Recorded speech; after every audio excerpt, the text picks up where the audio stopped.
A very good afternoon to all our viewers. Thanks for tuning into NDTV. This is the Southern View, where me and my colleagues will take you through all the top stories that are making news from the southern part of India. Joining me from Bengaluru, of course, will be my colleague Ritu Raj Purohit. We also have Uma Sudhir joining us from Telangana, Ashwin from Kerala, Sam Daniel and Vijay will be joining us from Tamil Nadu. First up, we have some news that's coming in from the state of Karnataka. Now, just a few days ago, viewers, there was a demolition drive that was carried out by the Greater Bengaluru Authority. This was in Kogilu, a little away from the city towards the airport.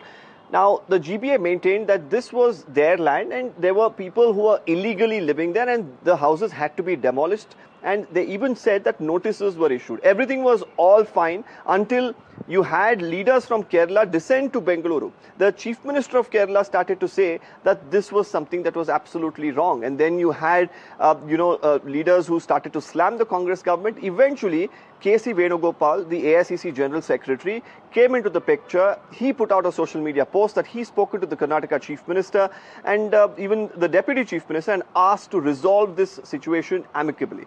Up until then, the state government, both the Chief Minister, the Deputy Chief Minister, stood by their decision of demolishing these houses and said that they were illegally constructed. Now, after the message that came in from the High Command of Mr. K.C. Venugopal, a series of meetings were held. And then finally, yesterday, a decision was taken by the Karnataka Chief Minister that the people's houses which were destroyed, they, at least the eligible ones, will be given alternative housing under the Chief Minister's housing scheme. Now, the BJP, of course, is saying that this is the Chief Minister and the Deputy Chief Minister just obeying orders of the High Command who have no business to interfere in the Karnataka state's administration. Firstly, let's listen to the reaction of the Karnataka Chief Minister promising homes to those who illegally occupied, this particular government land, and then the BJP, of course, questioning that move as well. It is a government land on which these people are living there by making temporary sheds, and they have been demolished by the corporation. Not fit for human habitation, sir. Dangerous to live there, sir. On the ground of humanitarian grounds, we are making alternative arrangement. It is a political, see, they make it a political issue. Please ask Pindrayan. He is in a time of losing his election. I am requesting him to be aware of this. It is a local issue. We have to safeguard the interest of the LSR. We don't want illegal people to occupy in a government property. That is why there is a lot of hue and cry in the Kyrgyzstan. We don't want to create slums in Bangalore. This is a city with a lot of this one. Like, I don't want to comment on other cities, but it is our duty to protect the government properties. We are doing it.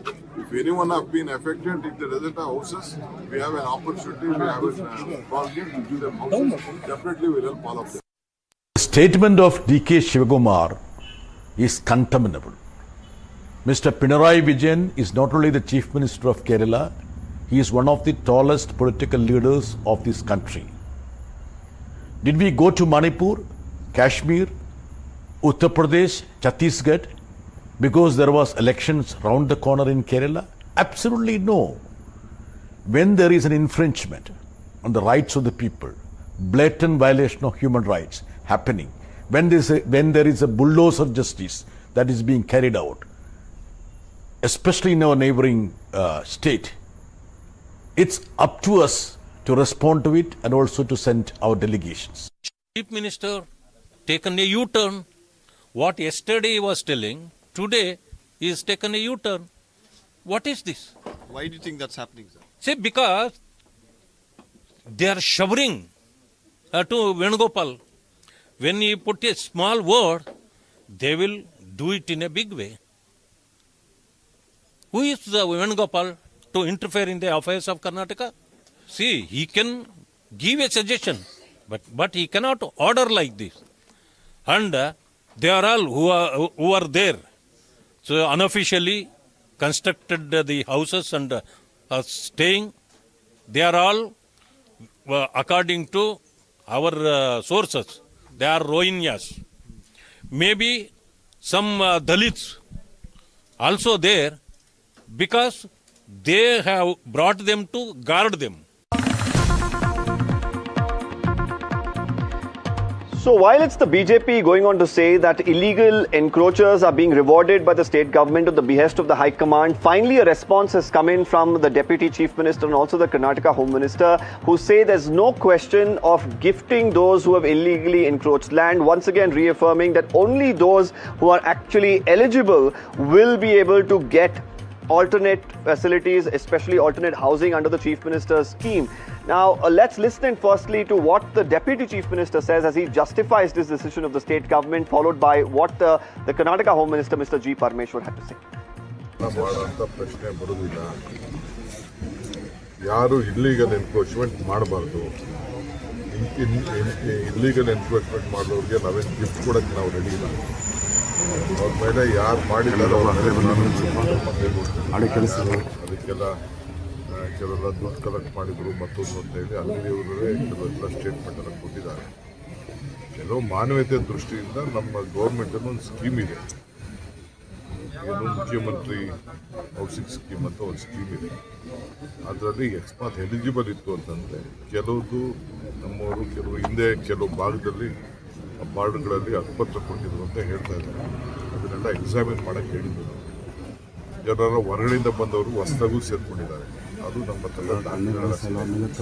ಜಿನೈನ್ voter list ಮತ್ತೊಂದು documents ಎಲ್ಲ ಕರೆಕ್ಟಾಗಿ ಇತ್ತು ಅಂತಂದರೆ ಕೆಲವರಿಗೆ ರಿಹಾಬಿಲಿಟ್ ಮಾಡೋಂಥ ಕೆಲಸ ನಾವು ಮಾಡ್ತೀವಿ.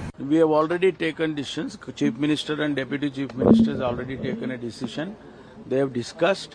They have given compensation. They have announced the compensation also, and they have also alternatively, agreed to give houses to all those people who have lost, the houses.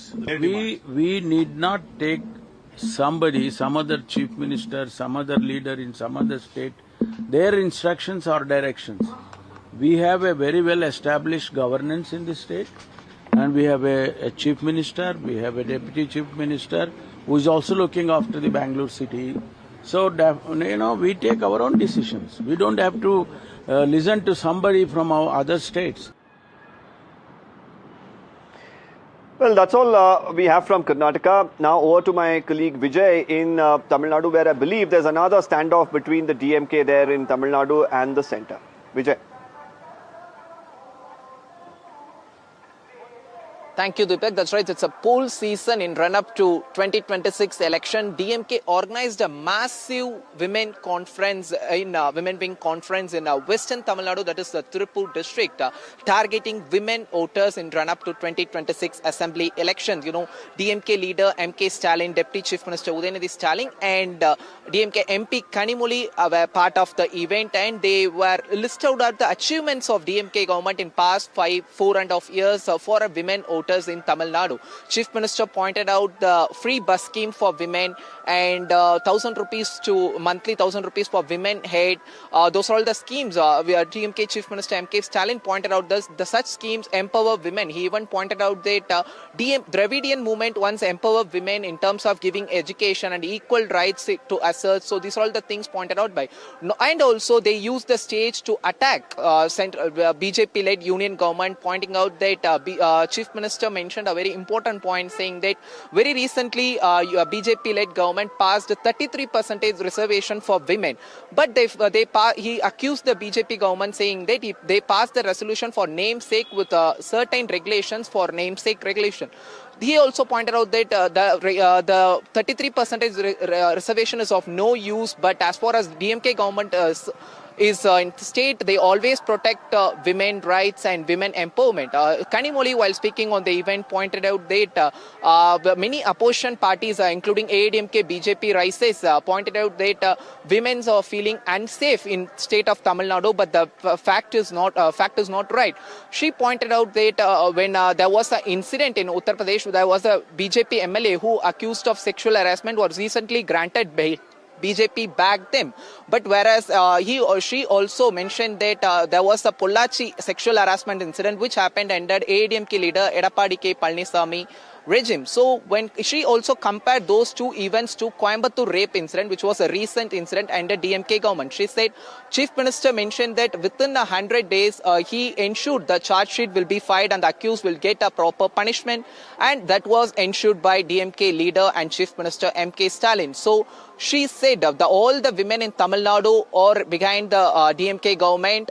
So this was a massive women conference event. Why this is women conference event is very important, because after the demise of former Chief Minister Jayalalitha, women votes plays a significant role in 2026 election. So let's listen to a report of DMK Women Wing Conference.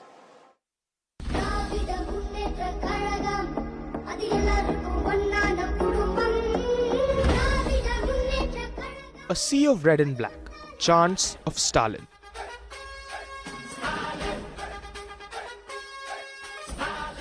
This was the scene as Tamil Nadu Chief Minister addressed DMK's women cadre. Called Vellum Tamil Pengal, or Tamil Women Will Win. The event was a mega outreach to woo women voters. This was the first of a series of conferences spanning 6 key districts across the state. MK Stalin's outreach event was also equally mass-driven, carefully choreographed, emotionally charged, and built for mobilization.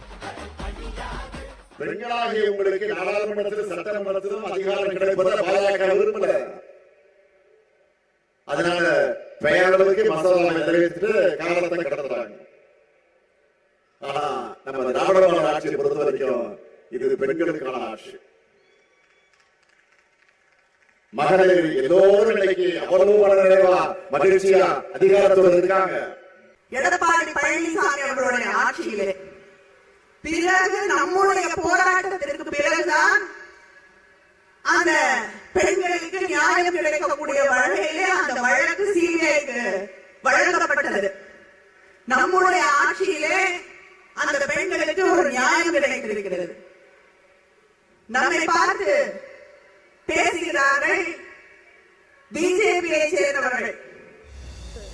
As the Tamil Nadu Assembly elections draw closer, the battle for the state's most decisive vote bank, women voters, has begun. Women voters have historically shaped power in Tamil Nadu.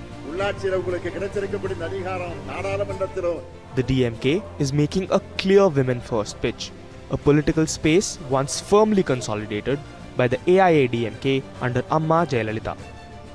Under Jayalalitha, the AIADMK built an unshakable bond with women voters through direct welfare delivery and a strong perception of Amma as the protector of women's interests. The women vote is key in Tamil Nadu, with female voters outnumbering the men in the electorate. The state has also seen higher women turnout. Women voters also hold significance in rural and semi-urban seats. Women voters, along with the youth, seem to be a key focus area of Tamil Nadu's latest political entrant, Vijay II. With the three-way contest shaping up in the state, which way will the women vote go? Sriram Ganesh, NDTV, Bureau Report.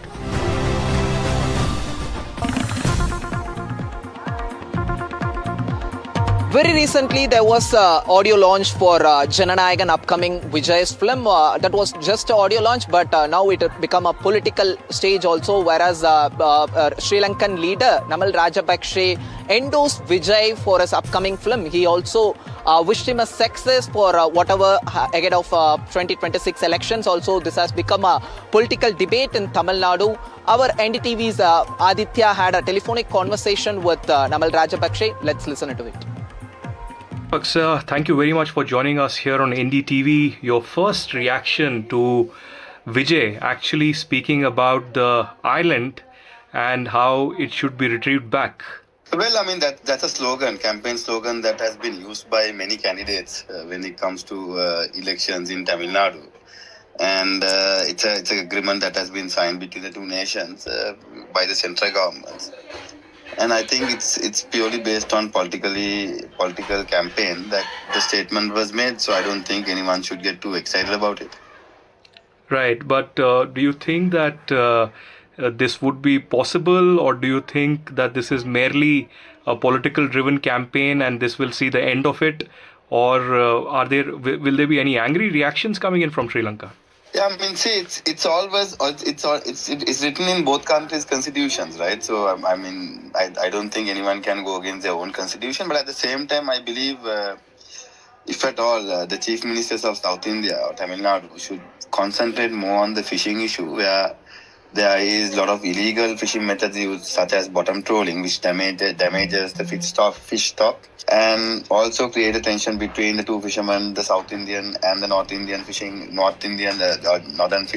community in Sri Lanka. So I think that is more concerning than anything else at this given stage. And I believe after the elections, whoever gets elected should concentrate on uplifting the livelihood of the fishing community, and also so that the fishing community can move away from bottom trawling and go ahead. Right. And what about, do you track Vijay very closely when it comes to cinema? Because he's moving away. And what about his final film, Jananayagan? Yeah, I'm excited to watch that. And I've been watching most of his movies in the past. And I must say, my father's biggest fan is Rajini. So he has always been following Rajinikanth, and I've been following Vijay. So I think it's two generations, but I think Vijay has a lot of time in the cinema left in him. But his choice is to get into politics, and I wish him all the best. You were also quoted as saying that he is young, and probably his politics is a little different from what you expect. Well, I mean, see, he represents a different generation, definitely, and also he comes from a different background. But he will also realize that the real life situation is much more different than what he reads on a script or act on a movie. So yet to be tested. So I mean, it's a good thing for politics, because I think overall the global politics need a rebranding, and I think people like him getting into politics will give that rebranding to politics as a profession. So that's a good start. All right, we truly appreciate your time, Mr. Rajapaksa. Thank you very much for joining us. Thank you. Thanks. Indeed, many are a great fan of Vijay, but in cinema, but politically they have a different of opinion from a state party to now Sri Lankan leader. So let's move on to another story that is from Tirumala. Right now we are in Tirumala. It's an auspicious Vaikunta Ekadesi day.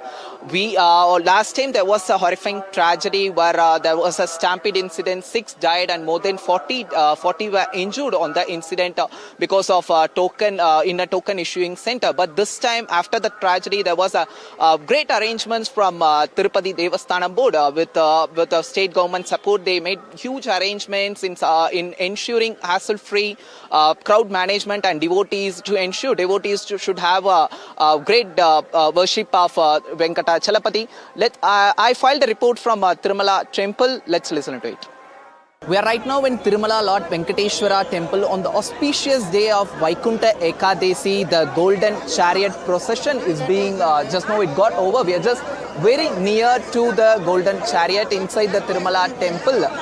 Last year there was a tragedy. To avoid such tragedy, this time TDP on behalf of Tirumala Devasthanam Board. Tirumala Devasthanam Board, they had taken a lot of measures in terms of managing the crowd to ensure hassle-free crowd management, to ensure devotees to get a glimpse of Lord Venkateshwara. On the terms, they had chosen a system of what they call as a dip system. So they are not providing any sort of offline tickets. Only this time online tickets they have provided, and for 3 days, that is from today to 1st of January, only online tickets is being provided, to marking that as around more than 150,000 devotees to take a worship of Lord Tirumala, Lord Venkateshwara here.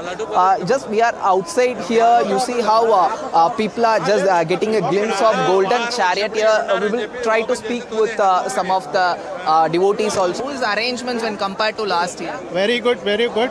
It is equal to VIP break darshan. I have fine darshan. It's good. Last time there was a mishap because of crowd management. This time, what are all the changes? It is very good. We have very good crowd management. So devotees mentioned that this time the crowd management is managed very well, and they are having a hassle-free darshan. It takes only 2 hours to worship the Lord Venkateshwara on auspicious day of Vaikunta Ekadesi. For NDTV, Vijay Gopal Muralidharan with camera person Suresh. That's all we have from Andhra Pradesh, and moving on to more stories from Telangana, we have Uma Sudhir. Uma Sudhir, over to you. Thank you, Vijay. Wedding bells are ringing for Vijay Deverakonda and Rashmika. Official sources close to Vijay Deverakonda have confirmed to NDTV that the wedding date has been fixed for the 26th of February and the venue will be a palace in Udaipur. The details of which palace will be has not been revealed yet because they want to keep it as an intimate celebrity wedding, and with only family and a few close friends will be attending the wedding in Udaipur. Subsequently, they plan to have a grand reception in Hyderabad for all their friends as well as film fraternity as well as the media here in Hyderabad. Ever since they start together in the film Geeta Govindam, Rashmika and Vijay Deverakonda have been a fan favorite pair, and that only increased with their starring together in Dear Comrade as well. And subsequently, even though they were denying rumors of their being a couple, in the month of October is when the ground shifted and there was a formal engagement at NDTV, and at that time as well confirmed that there was an engagement ceremony that took place at the residence of Vijay Deverakonda here in Hyderabad. Now, the month of February, when you talk about it as a Valentine's Day month, that's the day that Rashmika and Vijay Deverakonda will be tying the knot in Rajasthan itself. Now, we move over to Ritu Raj Purohit for some breaking news from Karnataka.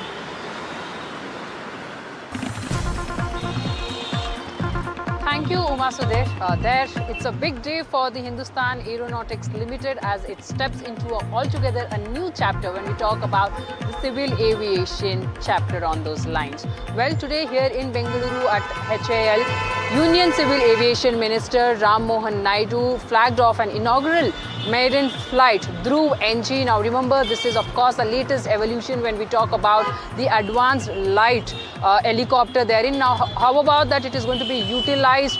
We have seen Dhruv NG making altogether significantly helping the Indian armed forces as well. Now how is that this is going to help in the healthcare medical emergency and also a commercial part of it when we talk about the ecosystem of the civil aviation.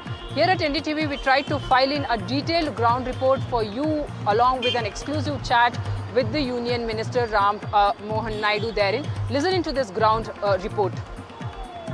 I've just mentioned state government is very interested, Karnataka, and then from our side PHL, Pavan Hans is also interested in taking them, and a lot of other players are also coming forward because the lead time on the other international players is quite high.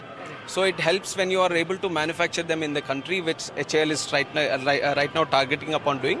So for the industry, it is going to be a great advantage. They have the local MRO system, the price is going to be an advantage. So that is a good benefit for us. You see, today when we can make the aircraft here, we have produced the engine here, then obviously the whole ecosystem develops. So we build all the components come from the private sector. So there is going to be a huge ecosystem building around HAL. And as the market grows, we see a very good market in heli-tourism, we see it in medical, we see it in the normal state governments would use it in VIP versions, as well as the current one which we are talking with PHL, Pavan Hans, for the offshore operations. So, as the minister said, there is a very good demand, upwards of 1,000 aircraft in the country for this. The features for a customer, I'm talking to a customer, so I would say that the first is that it has got the biggest cabin of its class. So we can put 14 passengers in the cabin, which is not which cannot be matched by any other helicopter in the world of this class. Second is we have engines which are specifically made for India. In the hot conditions, it gives you more power than any other engine. Third is the glass cockpit. So the glass cockpit, what it has is, because a lot of our helicopters fly in the hills, in the Chardham Yatra and the pilgrimages. So there are a lot of changing weather. So the features, many accidents have taken place because the pilots cannot find the correct way or they cannot see the hills. So in this helicopter, when you fly, you will see the hills on the glass cockpit in front of you. So you can choose the best route in the cabin. Well, of course, when we talk about in fact, the economic ecosystem, about the civil aviation, the HAL is really looking forward to a lot of that as they plan to bring in thousands of such domestic flights as well in the operation sector. But looks like there's more news coming in from Karnataka. Over to my colleague Deepak Popanna, who will bring in you more news. Over to you, Deepak. Well, Ritu, it seems like the politics in the state, of course, refuses to die down. Now, while the BJP has been questioning the compensation of sorts that the government is planning, the rehabilitation measures to those who lost their houses in the Kogilu demolition drive, it's now the BJP state president, Vijay-Rashmika, who's questioned the Karnataka chief minister, saying, is he the chief minister for Karnataka or is he the chief minister for Kerala? Going on to say that while there are several people who are waiting for houses to get allotted in the state of, Karnataka, why are people who have come from outside the state here being allotted homes, and especially those who the government itself is saying are illegal encroachers? So this is another big charge that's coming in now straight from the BJP party president. We'll really have to see with the state government again on the defensive whether they will have more things to say to the BJP. Let's listen in to what Vijay-Rashmika had to say. Has failed on all fronts in Karnataka. Much discussed illegal migrants from Kerala. When state government itself has taken decision and demolished the houses of illegal migrants, how can a chief minister allot the houses for illegal migrants? The houses which is meant for poor Kannadigas, their applications are pending from last 2-3 years. Siddaramaiah himself as the chief minister had promised that he is going to give at least 12 lakh houses for the poor Kannadigas. Till date, not even a single house has been given to Kannadigas. And how can a chief minister take a decision to give those houses to illegal migrants? Where is the legal provision? See, as a chief minister, he cannot succumb to the pressure of K.C. Venugopal, AICC General Secretary. He cannot succumb to the pressure of Rahul Gandhi. You are a chief minister of Karnataka, not chief minister of Kerala. So it's the duty of the chief minister Siddaramaiah to protect the interest of the Kannadigas. So by taking a decision to allot those houses, it's totally illegal. And Bharatiya Janata Party, we will fight it out. We will take the legal course also, and we also will fight against this illegal order of the Siddaramaiah government. The Congress government has failed on all fronts in Karnataka. Well, with that, it's a wrap on today's edition of The Southern View. Thanking my colleagues Ritu, Uma and Vijay. We'll, of course, be back tomorrow, same time. Don't go anywhere.